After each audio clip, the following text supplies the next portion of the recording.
tous, on se retrouve dans un nouvel épisode de Graines d'artistes et aujourd'hui je suis avec Sébastien Berchon, chez lui d'ailleurs. Bonjour, bienvenue. Merci de nous accueillir aujourd'hui. Est-ce que tu peux te présenter pour commencer? Oui, bien sûr, donc Sébastien Berchon, j'ai 55 ans. Je suis né à Melun, Seine-et-Marne, je suis chef d'entreprise, donc mon activité aujourd'hui s'appelle BA Motors Classique. Voilà mon showroom où je commercialise des voitures de collection de marque anglaise uniquement, des années 50-70. Donc beaucoup de Jaguar Type E notamment, Austin LA et Aston Martin. C'est mes trois marques fétiches, je veux dire. Ben on va en reparler de toute façon un peu plus tard. Si on remonte à, on va dire, quand t'étais, on va dire, enfant, petit, c'était quoi tes passions, comment t'étais, on va dire, enfant? Alors enfant, j'étais assez turbulent, on va dire. J'ai eu l'école, c'était vraiment pas mon truc. J'ai eu des échos, on m'a dit pas beaucoup d'écoles finies, mais beaucoup de renvois. Voilà, exactement. Ouais. Ma sœur qui a 33 ans de moins que moi passé dans les écoles dans lesquelles je suis passé, et quand on lui disait Berchon, t'es la sœur de Sébastien, oui, bon bah 3 heures. Voilà, la pauvre, elle a subi ma réputation d'avant. Mais ceci dit, non, j'ai pas fait beaucoup d'études. J'ai fait un CAP et BEP comptabilité. J'ai commencé à travailler très jeune, à l'âge de 18 ans. Voilà, pour revenir à l'enfance, j'ai un peu eu, pardon, pour revenir à l'enfance, j'avais des passions, que j'ai toujours, du reste, j'en avais 2 principales à l'époque, c'était le ski. Je faisais beaucoup de ski, beaucoup de compétitions. À l'époque, j'étais dans un club qui s'appelait le PUC, le Paris Université Club. Donc c'est un club parisien de ski, ça fait souvent rigoler, mais c'était comme ça. Voilà, et c'était là ma première passion. Et après, donc j'ai fait au moins 10 ans de compétition à assez haut niveau. On faisait du slalom, du giron, de la descente. Au niveau national, on faisait les championnats de France, toutes ces choses-là. Et après, j'ai un peu laissé tomber le ski en compétition et je me suis mis à l'équitation. Où là, j'ai fait pareil, une bonne dizaine d'années d'équitation à un niveau national aussi. Donc une bonne base en sport à chaque fois. Bonne base en sport à chaque fois, ouais. On se lançait dans le sport. Et du coup, t'aimais bien la compétition? Enfin, c'est toi qui te mettais dedans ou c'était... Oui, non, moi je suis vraiment un compétiteur dans l'esprit, dans tous les domaines, que ce soit en sport, en business ou même avec des copains. Enfin, ouais, voilà, je cherche toujours la compétition en permanence. Ok, donc pas de sport sans compétition. Pas de sport sans compétition. Non. Alors si maintenant, avec l'âge, par exemple le ski, je skie toujours. Je skie maintenant relax, hein, vraiment. Je chausse les skis pour aller au restaurant. C'est bien aussi, voilà. C'est un autre sport, c'est un autre sport. Non, mais après, ça se perd pas. Ça se perd pas. Donc, le sport, toujours aujourd'hui, déjà. Toujours, ouais, donc le sport, alors après, évidemment, je cours, j'ai un coach qui vient le mardi matin, mais là, ce matin, j'ai séché. Oh là là, on a dû annuler la séance de sport pour l'épisode.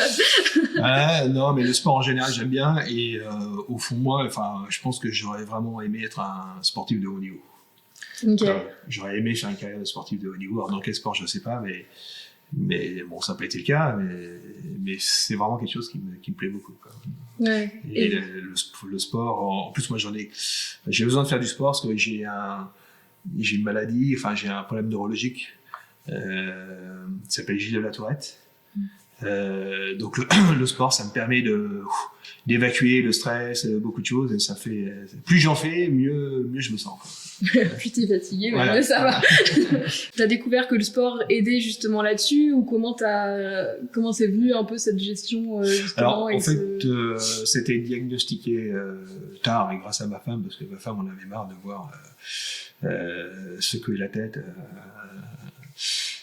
toutes les 2 minutes. Donc à un moment donné, elle m'a dit on va consulter, et ils ont diagnostiqué, et ils m'ont donné tout un tas de traitements et comme ils font dans ces cas-là, mais ils m'ont dit surtout le sport. Alors j'en faisais déjà à l'époque, mais voilà, là du coup je l'ai fait aussi en pensant à ça, et du coup ça m'aide à canaliser pas mal de choses, quoi. Mais c'est pas fini, hein. Je veux dire, ça c'est quelque chose, c'est incurable, hein. Après t'as plusieurs niveaux, hein, mais je suis toujours mieux après une bonne séance de sport. Ouais, bah c'est dans plusieurs, j'ai l'impression pas mal de cas, le sport ça aide un peu à enlever le trop plein de quelque chose. Tout à fait. Aujourd'hui, alors je fais toujours du ski, décontracté, on va dire. Mais j'ai une nouvelle passion qui est la montagne. J'adore la montagne. En général. Et particulièrement l'été. J'adore, je fais de l'alpinisme et je fais beaucoup de rando. Ouais. De plus en plus. Et je me sens vraiment bien en montagne. Quand je suis là-haut, sur Chamonix, ou ailleurs, mais particulièrement sur Chamonix, des balades, des randos, sur les sommets, enfin sur les petits sommets de la vallée de Chamonix, c'est vraiment sympa et je prends vraiment beaucoup de plaisir et ça me fait beaucoup de bien. C'est apaisant. C'est apaisant, voilà, tout à fait. Donc j'ai fait plusieurs fois le Mont Blanc, j'ai fait pas mal d'alpinisme, mais maintenant je me mets plus à la rando. Ouais, je redescends un peu plus bas. Et donc là, j'ai un nouveau challenge pour cet été. Je suis en train d'organiser, je vais faire ce qu'on appelle la GTA, donc c'est la grande traversée des Alpes. Okay. Donc c'est-à-dire que je vais partir de Chamonix jusqu'à Nice. Et ça représente combien donc ça représente 30 000 mètres de dénivelé, 700 km, et ça va se faire entre 20 et 25 jours. Ouais. Et je le fais tout seul. C'est mon petit plaisir. Ah, donc c'est quand même un gros défi. Et comment tu te prépares justement à une rando comme ça? Physiquement, je pense que je suis assez prêt. Okay. J'ai la chance d'habiter à Fontainebleau et quand je suis ici, je fais pas mal de sport en forêt de Fontainebleau. Oui. Notamment ici, on a un spot qui s'appelle les 25 Bosses. Oui. Donc il y a un peu de dénivelé. Bon, rien à voir avec la montagne. Là-bas, j'aimais pas trop. Il y a un peu de dénivelé, mais donc physiquement, je pense que je suis assez prêt. Après, c'est sur la longueur où ça sera peut-être plus compliqué parce que j'ai l'habitude de faire des randonnées de 1, 2, 3 journées, mais là, 20 jours, c'est quand même. Ouais, presque un mois de. C'est quand même plus long, donc les articulations, tout ça, ça va être plus compliqué. Après, où je suis moins opérationnel, c'est tout ce qui est topologie, orientation. Je suis pas très fort là-dessus. Donc, je suis en train de préparer ça avec des cartes et tout. J'ai un guide qui m'aide aussi pour réserver des refuges. J'ai un peu peur de me perdre. Alors, quand il fait beau, c'est pas un problème, mais dès si le brouillard, on voit plus rien. On verra. Ouais. En plus, même au niveau, tu parlais des refuges. J'allais dire niveau nourriture, orga, purement. Qu'est-ce qu'il faut emporter, le sac, tout ça, ça fait des choses à. Le secret de la rando et de l'alpinisme, c'est de voyager léger. Bah oui, je sais, mais c'est pas plus évident. Mais moi, je fais le choix de dormir en refuge tous les soirs. Je pars pas avec la tente, le réchaud, en plus, tout ça. Donc déjà, c'est plus léger quand même. Bon, bah parfait. Pas besoin d'emmener la tente, c'est une chose de moins. Et alors pour rester sur le sport, donc ça voilà. Et puis mon activité principale aujourd'hui sur le plan sportif, c'est la course automobile. Ouais. Je fais des courses classiques sur un championnat qui est organisé par Peter Auto. Okay. C'est un championnat européen. Donc on fait des courses dans toute l'Europe, on fait une dizaine de courses par an. Dont les plus connus, le Tour Auto, le Mans Classique, les 10 000 tours, enfin des courses connues dans ce milieu de courses de voitures des années 60. Ouais. Et on va en reparler en détail, mais comment ça t'est venu justement cette passion, on va dire, de l'auto, puisque avant même l'aspect course, c'était aussi ton métier. Oui, alors c'était mon métier. Moi, j'ai été 30 ans. Et c'est toujours ton métier, finalement. C'est toujours mon métier, finalement. J'étais concessionnaire automobile des marques Toyota, Lexus et Hyundai pendant 30 ans. Donc, j'ai créé ma boîte à 25 ans et je l'ai revendue à 55 ans. Ouais, c'est ce que j'ai lu en cherchant il n'y a pas si longtemps. Il y a un an. Je l'ai revendu il y a un an et donc c'était une très belle aventure parce que je suis parti vraiment de rien. On est parti, on était 3 personnes et on a fini, on était une centaine d'effectifs. Bon, après j'ai fait le choix de m'en séparer parce qu'aujourd'hui dans ce milieu-là, moi j'étais un groupe, je faisais 80 millions d'euros de chiffre d'affaires, ce qui peut pas être beaucoup comme ça, mais c'est minuscule dans le monde de l'automobile aujourd'hui. Ouais. Donc j'ai été avalé par un autre groupe, et parce que maintenant les groupes sont de plus en plus gros et puis ça va continuer comme ça.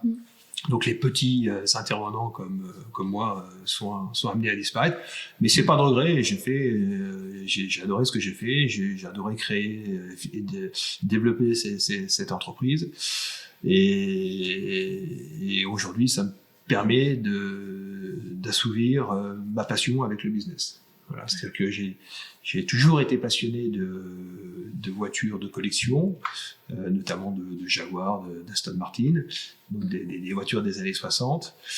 Sauf que j'en ai pas eu jusqu'à il y a une dizaine d'années parce que j'avais pas les moyens, tout simplement pas les moyens de m'en offrir. Et en même temps que mon activité de concessionnaire automobile, il y a 5 ans, j'ai ouvert une structure voiture de collection, BR Motors Classique, que j'ai gardé lors de la cession de mon entreprise et que je développe complètement aujourd'hui. Donc aujourd'hui, je peux, on va dire, vivre de ma passion. Et ça, voilà. C'est plutôt chouette. Voilà. C'est plutôt chouette. Et comme quoi, il n'y a pas de... Ça peut peut-être mettre longtemps, entre guillemets. Oui. Mais ça peut toujours arriver. Donc c'est un bon message. J'ai commencé en 2016. Et comment tu justement, tu te lances au début parce que, je sais pas, imaginons on n'a pas de voiture, on n'a rien. Comment on commence, par exemple, pour se lancer dans la course auto qui est quand même... En fait, ça a toujours été un rêve pour moi, inaccessible. Et en 2016, je commençais à avoir un peu plus de recul avec mes entreprises qui avaient déjà quelques années et un peu plus de fonds, on va dire. Et j'ai un ami qui faisait le Tour Auto que je connaissais pas. Il m'invite au départ du Tour Auto au Grand Palais à Paris. Et puis là, je découvre vraiment cet univers. Et là, je me dis, allez, l'année prochaine, je le fais. Donc j'ai acheté une première voiture, une Austin LA. Une Austin LA noire, superbe auto. Et l'année d'après, j'étais au départ du Tour Auto, et là, tout a commencé. Et là, après, j'ai fait le Tour Auto, plus tout le reste. Ouais. Et puis, j'ai acheté une autre voiture, une autre voiture. J'en revends, j'en rachète, j'en revends, j'en rachète. Voilà, et puis j'ai fini par faire construire de zéro ma Jaguar Type E avec laquelle je cours le plus souvent, le plus régulièrement, qui est vraiment ma voiture de tête, on va dire, avec lequel j'ai gagné le Tour Auto, notamment en 2023. Et puis voilà, j'ai acheté d'autres types avec lesquels j'ai couru, que j'ai revendus. J'ai eu des Jaguar Lister, j'ai eu des Austin LA, donc il y en a une là-bas. Ouais, on ira faire un petit tour après. La 3000 là-bas il y a la verte aussi, voilà. Donc ma Type E, c'est vraiment ma voiture que je garde. Mm-hmm. Et j'ai d'autres voitures que j'achète, avec lesquelles je cours. Je les améliore, je les mets en valeur et j'essaye de faire des résultats plutôt satisfaisants et je les revends après. Et ça consiste en quoi alors j'imagine que ça dépend des courses, mais c'est quoi un peu le principe, on va dire, des catégories de courses que toi tu fais? Donc je fais des courses là, je fais ce qu'on appelle les 60s. Donc les 60s, c'est des voitures des années, on va dire, ça va de 58 à 64. Okay. Donc dedans, on va dire les voitures les plus connues, c'est les AC Cobra, les Jaguar Type E, les Lotus Elan, les Austin LA, des Ferrari 250, des Bizarini, voilà, ce genre de véhicules. Donc c'est des courses sur circuit. Mm-hmm. C'est des courses d'endurance, des courses de 2 heures. Okay. Donc ça, c'est voilà, pour les 60s, et je fais aussi les 50s, donc c'est plutôt les années en dessous, c'est plutôt dans les années 55. Notamment avec mon Austin LA verte qui est là-bas, donc c'est le même principe, c'est aussi des courses d'endurance, des courses. Alors là, les 50, c'est 2 courses d'1 heure au lieu d'avoir une seule course de 2 heures. Et donc on a un team en partenariat avec Classic Garage, avec qui je travaille beaucoup. On a un porte-8, donc on a des chauffeurs, des mécaniciens qui se déplacent sur les circuits. Donc en général, on commence les essais le vendredi, et on a des courses le samedi et le dimanche. Donc eux, ils partent dès le mercredi parfois, quand on est, je sais pas, au fin fond du Portugal ou à Budapest. Ou ailleurs, donc ça prend des semaines. Nous, on arrive sur les circuits le jeudi soir en général, et tous les mécaniciens sont là, les voitures sont arrivées, et puis là on commence à affiner les préparations sur les autos, et puis faire les premiers essais. Et donc t'es amené à bouger quand même oui, un peu partout on bouge pas. En gros, entre le mois de mars où le début de saison jusqu'à fin octobre, c'est une course par mois. Ok, oui, donc c'est quasiment une petite semaine par mois. Quoi. Ok. Ouais, donc, alors après, on peut toujours en faire plus. Hein. Je connais déjà des amis qui en font beaucoup plus, mais après, c'est sans fin. Hein. Voilà, ouais, et puis j'imagine qu'en termes de budget aussi, à chaque fois que tu te déplaces avec, comme tu as dit, pas mal de personnes, oui, aussi, c'est quand même une organisation. C'est des grosses saisons. Ouais, c'est un budget très important. Après, pour moi, c'est aussi important de faire des courses parce qu'aujourd'hui, c'est mon business. Oui. C'est-à-dire que tout mon réseau, toutes mes relations d'achat, aussi bien pour acheter que pour vendre, se fait principalement par ce biais-là. Ouais, donc c'est important que ce soit. Beaucoup de pilotes qui ont besoin d'acheter une voiture me connaissent sur les circuits, ou à l'inverse, qui veulent vendre leur voiture pour en acheter une autre, prennent contact avec moi. Et puis, c'est des courses comme le Tour Auto qui sont très médiatisées. Ouais. Et le Tour Auto, j'ai eu la chance de le gagner en 2023, donc ça m'a fait vraiment... c'était un boom pour moi. Je commence à être vraiment connu dans ce milieu-là. Et ça m'a fait vendre beaucoup de voitures suite à cette victoire. Et ça continue encore aujourd'hui. Hein, là, il y a le mois dernier, j'ai vendu 2 voitures, entre guillemets, j'appelle ça des clients Tour Auto. Ouais, ils viennent de ce milieu via la Renault. Ouais. Et quand tu gagnes du coup, c'était il y a 2023, parce que l'année dernière, j'étais à 2 doigts, mais j'étais... après, c'est avec des scies, hein, t'es champion du monde. Hein. Ah bah. Mais voilà, j'étais second l'avant-dernier jour, et la dernière épreuve de l'avant-dernier jour, je me suis sorti. Donc, fin de l'histoire. Parce que le Tour Auto, c'est sur... tu peux peut-être expliquer, mais c'est quand même... c'est une longue course. Alors, le Tour Auto, c'est des courses, c'est différent par rapport à toutes les autres courses, comme je te disais, où c'est des courses sur circuit. Le Tour Auto, donc, c'est la plus belle course automobile au monde. Elle s'était créée en 1898. Ah oui, donc... et à l'époque, ça s'appelait le Tour de France. Et à l'époque, ils faisaient vraiment le Tour de France. Ça faisait 5-6 000 km et ils roulaient à fond du début à la fin. Ils n'équipaient pas des limitations de vitesse, des radars, autre chose. C'était toujours à fond.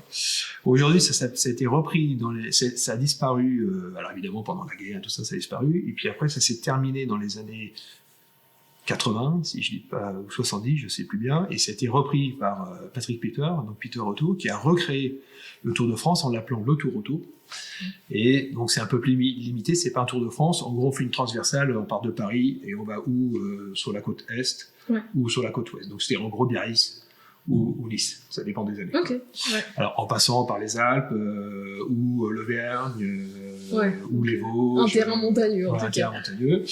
Et donc le principe du Tour Auto, c'est tu as ce qu'on appelle des spéciales, c'est-à-dire c'est des courses sur route fermée, c'est du rallye en fait. Ouais. Donc des courses sur route fermée. Et la particularité de ces spéciales, c'est qu'on a, par rapport à des rallyes où il y a un pilote, un copilote, là aussi on a un pilote, un copilote, mais le copilote on n'a pas de reconnaissance et on n'a pas de notes.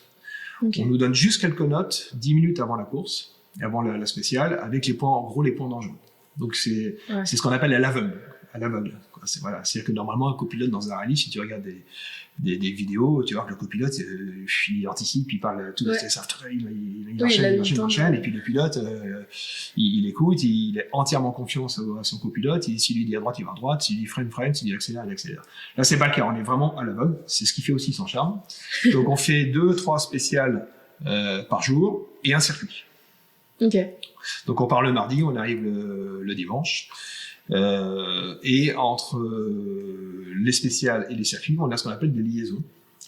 Donc là, on est sur le routier, on est obligé de respecter les limitations de vitesse, les stops, les lignes blanches, etc. Et donc tout ça est chronométré. Et évidemment, le plus vite on va, le moins de temps on met. Et à la fin, alors c'est sympa le Tour Auto parce que l'année dernière, jusqu'à l'avant-dernier jour, les 5 premiers, on était séparés que par 10 secondes. Ouais, donc que sur 10 secondes. C'est dur de dire qui va finir premier. Voilà. Donc il peut se passer une crevaison, une panne, une sortie ou quoi que ce soit. T'es premier, c'est fini quoi. Ouais. Donc c'est vraiment juste. Enfin, voilà, tant que t'as pas passé l'arrivée, t'es sûr d'arriver.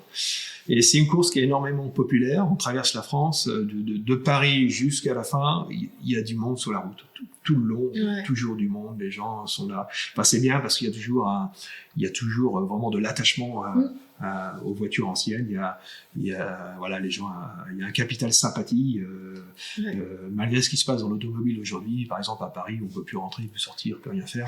Il y a quand même aujourd'hui encore un capital sympathie pour ce type de véhicule et c'est vraiment une course populaire et les gens sont hyper contents de voir passer les voitures, ils se postent et il y a quand même 250 voitures. Ouais, c'est quand même c'est pas tous les jours qu'on voit des films avec c'est un musée roulant quoi. Ça doit être sympa à vivre en tant que spectateur ou en tant que concurrent, mais ça doit être. Et puis on a donc notre assistance qui nous suit. Si on a des problèmes pendant les liaisons, voilà, et on essaye de les retrouver le plus rapidement possible pour régler les problèmes. Et le soir, quand on arrive sur ce qu'on appelle les parcs, on a le droit à faire 2 heures de mécanique.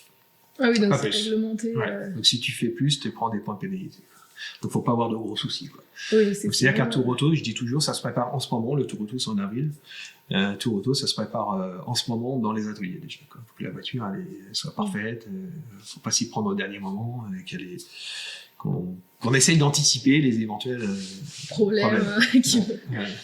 Ok, et donc tu prévois quoi justement cette année, j'imagine que t'as les mêmes courses que d'habitude que tu prévois de faire Oui, cette année, le programme, c'est le 22 mars, le jour de mon anniversaire, c'est à Barcelone, en Espagne. Après, 15 jours après, on a le Tour Auto. Donc là, on part de Paris, on passe dans le Grand Est cette année, et on arrive à Cannes ou Nice, je ne sais plus. Après, tu as Spa en Belgique. Après, tu as Dijon, pas très loin, en Bourgogne. Donc là, on est au mois de juin. Au mois de juillet, on a une course en Italie. Au mois de juillet, on a Le Mans Classique. Donc le Mans Classique, c'est un événement énorme. Ouais. Ça tourne pendant 24 heures. Donc sur le circuit du Mans. L'année dernière, si je me trompe pas, ils ont fait 330 000 entrées payantes. C'est énorme. Ouais, j'y étais déjà allé ici. Il y a beaucoup de monde. C'est énorme. Il y a du monde.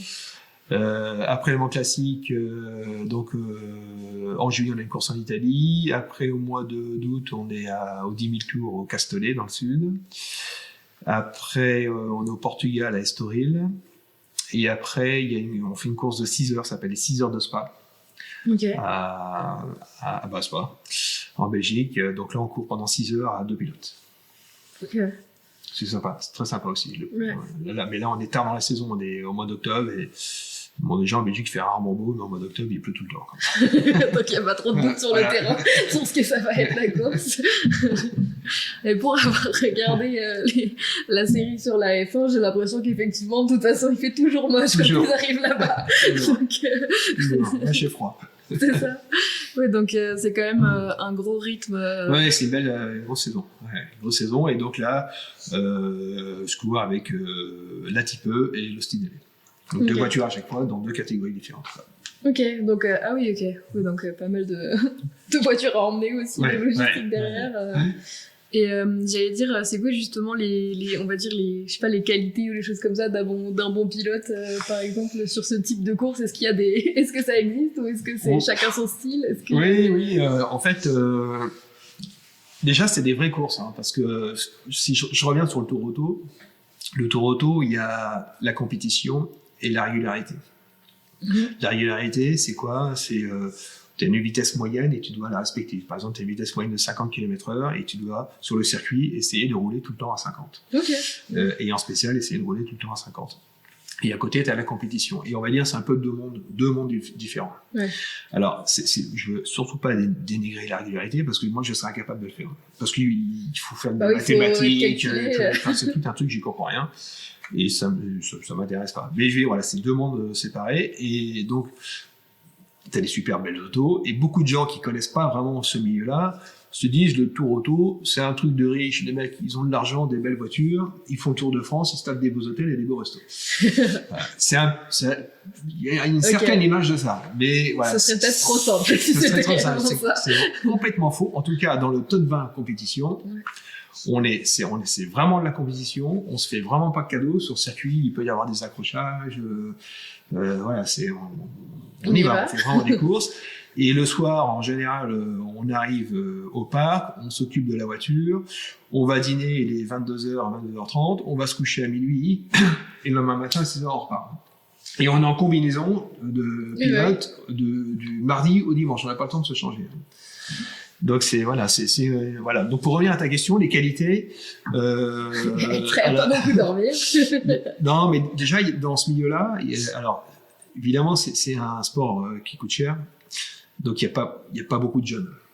T'as peu de jeunes de 20 ans, 25 ans, 30 ans. Alors t'en as quelques-uns, heureusement, c'est bien. T'en as même de plus en plus, parce qu'ils ont la chance de pouvoir se l'offrir parce que eux ont réussi, ou pour la famille, ou autre chose, peu importe. Donc t'as plutôt des gens, on va dire, plutôt de mon âge, à peu près, et t'as beaucoup d'anciens pilotes professionnels. Dont les propriétaires de belles voitures, on leur confie la voiture pour essayer de faire des résultats avec eux. Donc t'as pas mal d'anciens pilotes, donc ils sont, enfin voilà, quand nous on est pilotes amateurs, quand t'es en course avec un vrai pilote pro, je veux dire, il y a un monde. Lui, il conduit comme nous on marche, quoi. Voilà. Après les qualités, déjà c'est de l'endurance, que c'est des courses de 2 heures, donc c'est très long. Beaucoup le font à 2 pilotes, parce que pendant 2 heures, on a une obligation de s'arrêter 5 minutes. Ok. Et donc, il y en a beaucoup qui profitent pour changer de pilote, donc font 1 heure, 1 heure. Moi, je le fais pas, je fais 2 heures, donc 2 heures, c'est très long. Faut savoir que, par exemple, au Castellet, au mois d'août, il fait 75 degrés dans l'habitacle de la voiture. Donc pendant 2 heures, tu souffres vraiment. Moi, je souffre vraiment de la chaleur. Vraiment. Quand je suis à Spa, ça va, ça se passe plutôt bien. C'est froid, mais donc ça va. Mais quand il fait chaud, je souffre vraiment.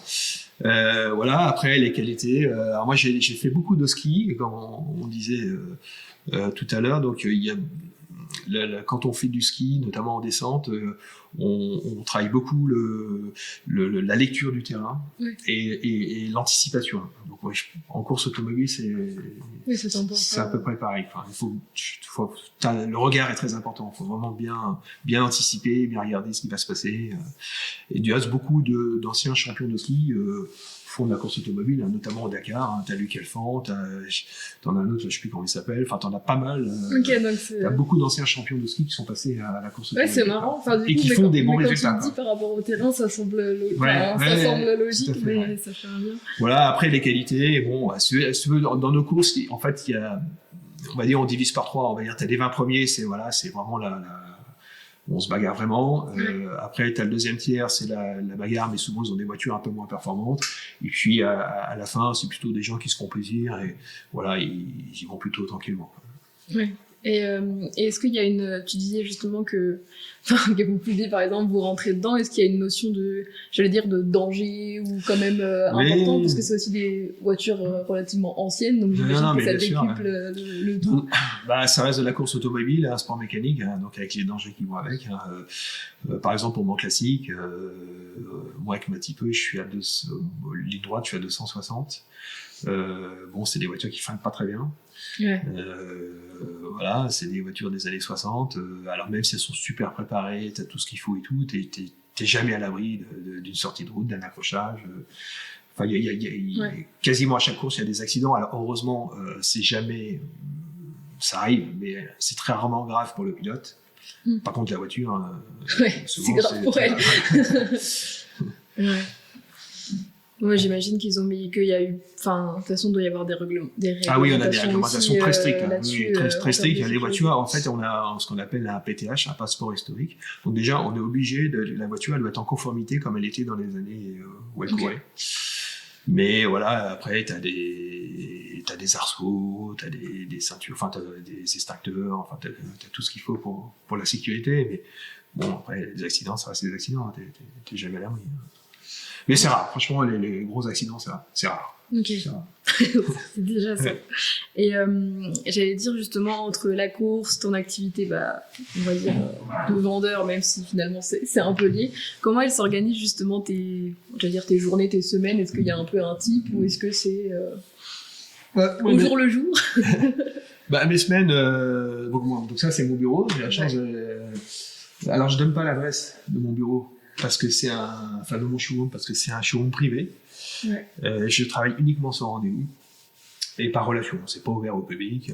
Je veux pas qu'il y ait des ballots qui viennent se balader là. Voilà. Donc j'ai la chance d'habiter pas très loin de mon showroom. Donc mes journées type, déjà je travaille tout seul. Okay. C'était vraiment une volonté. Moi, j'avais 100 personnes. Maintenant, zéro. Maintenant, je dis, si j'ai un problème, ce sera de ma faute. Ouais, tu veux plus avoir. Voilà. Okay. Alors, je travaille tout seul et je sous-traite tout ce qui est mécanique, carrosserie, entretien des véhicules et tout ça avec des sous-traitants que j'ai sélectionnés, avec qui je travaille depuis longtemps et qui sont très performants. Et donc, le plus long de mon activité, le plus compliqué, c'est d'acheter. Parce que moi, je suis ce qu'on appelle un marchand. Dans ce milieu-là, dans le milieu de la vente de voitures classiques, il y a énormément de brokers. C'est-à-dire que c'est des gens qui mettent en relation un vendeur et un acheteur et qui prennent une commission. Ouais. Moi, je ne fais pas du tout ça. Moi, toutes les voitures que j'ai, c'est des voitures que j'achète. Ouais. Et après que je revends. Et le plus compliqué, c'est d'acheter. C'est de trouver la bonne voiture au bon prix. Voilà, c'est ce qui me prend le plus de temps, sachant que moi, je suis très sélectif, je suis que sur 3 marques, quasiment, et que dans les 3 marques, que sur quelques modèles, et je fais que des voitures parfaites. Je fais pas des voitures sur lesquelles il y a il faut refaire un moteur, il faut refaire de la série, voilà, moi je fais que des voitures qui sont top niveau, qui sortent d'usine. Donc c'est très restreint, très restreint. J'achète partout en Europe, j'achète un peu aux États-Unis. Voilà, donc je fais beaucoup d'internet pour trouver les voitures. Et puis beaucoup de réseaux. Voilà, des vendeurs comme des acheteurs m'appellent pour acheter ou vendre des voitures. Beaucoup de réseaux sociaux de plus en plus. Je me suis lancé dans les réseaux sociaux il y a peu de temps, donc voilà, comme quoi il n'y a pas d'âge pour le faire. Non, puis sur ce domaine-là, et ça fonctionne plutôt pas mal. J'ai franchement Instagram, Facebook, je suis pas un pro, mais quand je mets sur Instagram, ça va sur Facebook en même temps. Voilà, donc j'ai beaucoup de contacts grâce à ça. Donc ça, voilà, ce qui est mon actif, ça prend énormément de temps. Et puis après, une fois que j'ai acheté, il faut vendre, évidemment. Donc, donc là, je fais en gros 2 salons par an. Je fais Epoch Auto à Lyon au mois de novembre et Rétromobile à Paris au mois de février, là, dans quelques semaines. Et puis, mes voitures sont en annonce dans des journaux spécialisés. Voilà, donc ça c'est un peu mes journées types. Et puis vu que je suis tout seul, j'ai beaucoup d'administratifs. Si tu veux, pendant des années, j'avais 1 ou 2 assistantes qui m'assistaient à 100%. Voilà, aujourd'hui, je fais tout seul et je m'en plains pas, c'est très bien. Bon, voilà. C'est le revers de la médaille d'être tout seul. Et puis après, voilà, et puis j'ai beaucoup de contacts avec mon préparateur Classic Garage qui prépare mes voitures de course, où on travaille beaucoup ensemble voilà, pour ce genre de véhicule aussi, quoi. Donc souvent on fait des points sur les préparations, sur l'achat des pièces, sur les stratégies, sur des choses comme ça. Je pense après on va faire un petit tour justement de tes voitures parce qu'on en parle depuis tout à l'heure mais on les voit pas beaucoup non plus. Là en ce moment tant mieux, non, c'est pas bien, j'en ai pas beaucoup parce que j'en ai vendu et livré beaucoup, mais j'en ai pas, pour l'instant j'ai du mal à trouver des voitures à acheter. Il y en a quand même quelques-unes. Oui, mais pas il y en a beaucoup plus. Bon, voilà. On fera quand même un petit tour, mais j'allais dire, qu'est-ce qui a fait que tu t'es, je sais pas si on peut dire spécialisé, mais dans ce type de voiture, toi, c'est quoi qui t'attire dans ce type de voiture? Alors, souvent, tous les jours, on propose des Porsche ou des Ferrari, comme tout le monde, ça m'intéresse pas, même si c'est du super auto, ça m'intéresse pas. Moi, j'ai toujours aimé les anglaises, parce qu'en fait, mon père, quand j'étais gamin, avait une Austin LA. Ok. Et puis après, une Jaguar un petit peu, et voilà, j'ai découvert ça comme ça. Et puis après, j'ai toujours suivi ces voitures-là, parce que je trouve que la Jaguar un petit peu, c'est pour moi, enfin, comme pour beaucoup, la voiture la plus belle au monde. Pour moi, c'est des voitures classe. Voilà. Ouais. C'est la classe anglaise, quoi. Les British, ouais. Mais voilà, c'est des Aston Martin, évidemment, James Bond, hein, évidemment, c'est vraiment des voitures que j'apprécie beaucoup. C'est des voitures faciles, avec des mécaniques relativement faciles, qui ont énormément de style, quoi, une esthétique vraiment sympa. Donc voilà, je pourrais, je sais pas, acheter des voitures françaises ou italiennes ou allemandes, hein, mais je dis pas que je les aime pas, mais je préfère les anglaises. Et puis je veux pas non plus m'écarter trop. Je veux rester vraiment, je veux me spécialiser dans ce créneau-là. Ce qui est bien, parce que du coup, j'ai plus de connaissances vraiment sur ces voitures-là. D'un autre côté, c'est aussi plus compliqué, parce que du coup, je me réduis mon champ commercial. Je pourrais vendre plus si j'ouvrais un peu plus sur d'autres parts, quoi. Mais c'est pas mon objectif. Ouais, c'est toujours le dilemme de la spécialisation versus non, mais on ira les voir. Ouais. Pour voir pourquoi justement il faut vendre ces voitures. J'allais dire, est-ce que tu veux rajouter quelque chose un peu sur déjà par rapport à tout ce qu'on a déjà dit, sinon je te propose qu'on se lève et qu'on va faire un petit tour. On va voir les voitures. Bon, là on a une Jaguar X420. Donc ça c'est une voiture que j'avais achetée aux États-Unis justement. Une voiture qui a été entièrement restaurée du châssis. Elle est ce qu'on appelle matching, c'est-à-dire que elle a son moteur, sa boîte et sa couleur intérieure et extérieure d'origine. Elle est vendue, elle part tout à l'heure à la Salon de Provence. Ça c'est typique des voitures anglaises, ça c'est une voiture de 1952. Donc les Isca c'est vraiment des voitures de ces années-là. À l'époque elles ont fait aussi les 24 heures du Mans. Après il y a eu les Isca 140 et après les Isca 150. Mais les plus racées, on va dire, c'est celles-ci, les toutes premières, les 120. Alors, les autres X420, donc à peu près le même modèle que celle-ci, sauf que ça, c'est une voiture qui a été, on va dire, coursifiée. C'est pas une voiture de course, mais elle a été coursifiée par son ancien propriétaire, c'était très bien fait. Elle a des roues racing, elle a un moteur préparé, elle a les arceaux, ouais, elle a les sièges baquets. Ouais. Elle était vraiment très bien faite. Et surtout, la particularité de ces voitures-là, ce qui est très rare, c'est qu'elle a une carrosserie aluminium. Tout est en aluminium, donc c'est une voiture qui est très légère.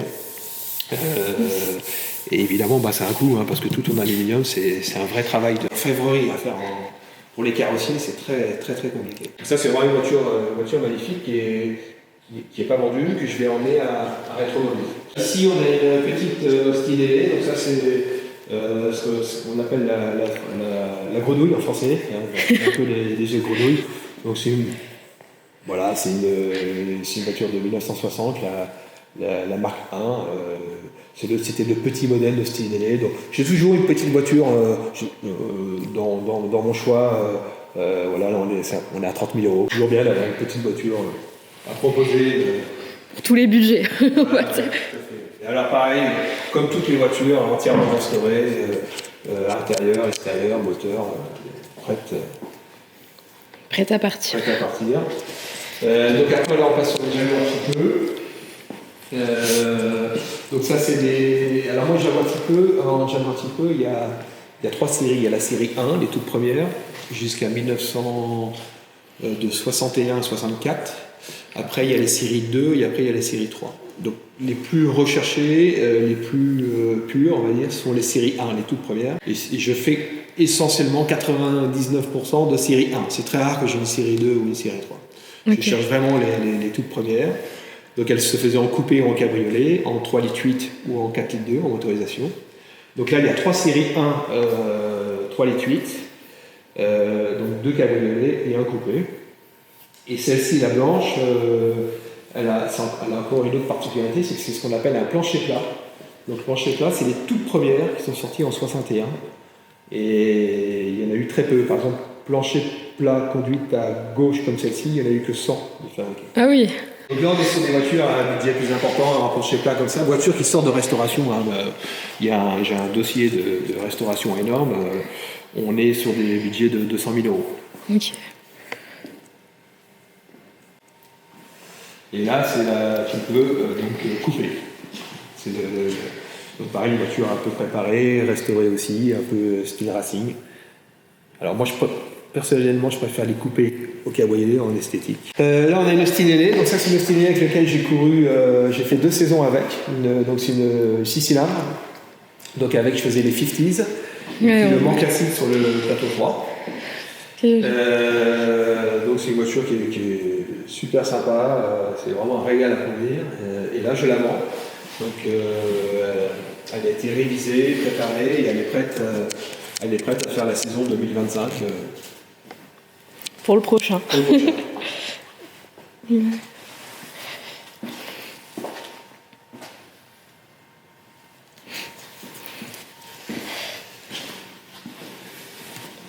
ça, dans Austin LA, il y avait les 4 cylindres et les 6 cylindres. Donc ça, c'est la 6 cylindres.